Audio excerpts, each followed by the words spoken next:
sommes le collectif La Ville en Feu. Nous sommes 3, mais en fait nous sommes 12. Nous sommes danseuses, performeuses, chanteuses. Nous nous sommes rencontrés dans les conservatoires d'arrondissement parisiens. Nous suivions tous des formations en théâtre ou en chant lyrique. Nous nous sommes notamment rencontrés dans un atelier interconservatoire de mouvement dansé et de BMC, de danse contemporaine. Et à l'initiative notamment de Jean, placé ici à ma droite. Et de nous tous, par la suite, nous avons créé notre première forme qui s'appelle le sacre.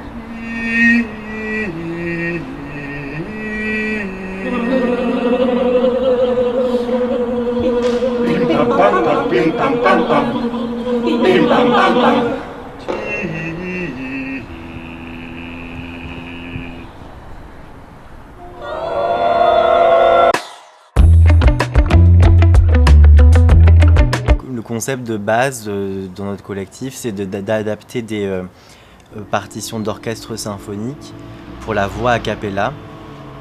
Et donc tout l'enjeu, c'est de faire comment on adapte un orchestre d'autant d'instruments pour 12 voix qui sont les nôtres. Et en même temps qu'on chante ces musiques, on danse. Donc on a vraiment une recherche sur le son et la voix dans le mouvement. Et on le fait en espace public. Donc dans la rue, dans des halls de théâtre, dans des espaces qui sont non dédiés forcément à l'art vivant. Moi je pense que vraiment le mot collectif c'est le mot qui fait notre force. Je dirais ça, collectif. Rencontre entre nous et les publics, nous et les espaces de la ville, de la même manière qu'il y a rencontre entre nous et la musique, entre le corps et la voix. Donc le mot rencontre me vient un peu en tête. Moi ce qui m'est venu c'est le mot bourgeon. On parle de révolution, de quelque chose, d'une jeunesse qui prend un printemps et où la sève remonte et où ça fleurit, ça s'ouvre. Et du coup c'est avec cette énergie-là de bourgeon.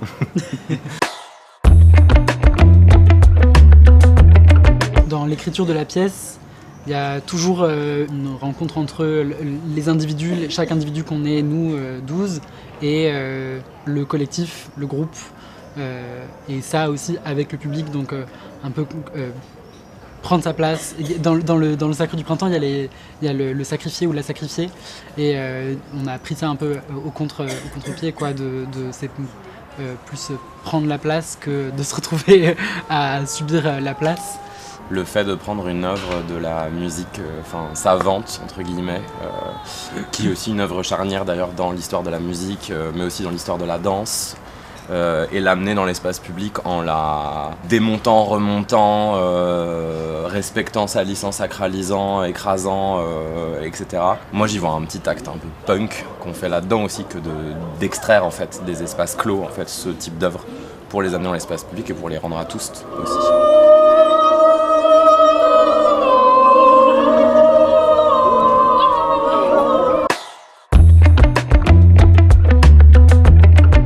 L'expérience de jeu nous montre que vraiment on a pu avoir des publics très différents entre des festivals avec des personnes qui ont l'habitude de voir des spectacles ou des lieux où on joue de façon plus sporadique et donc avec des publics beaucoup plus variés.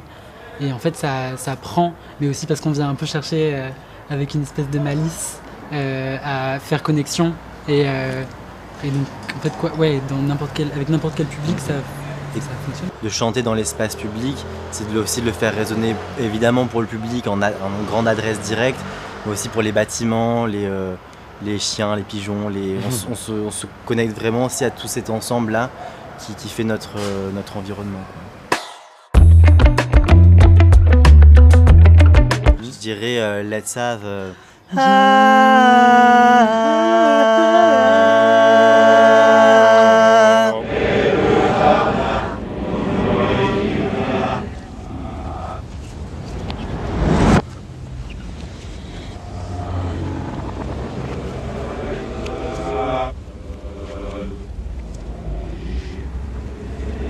On est très bizarre, mais on est sympa. Mais en fait, toi aussi, tu es très bizarre, tu ne le sais pas encore, mais ta bizarrerie va vibrer avec la nôtre.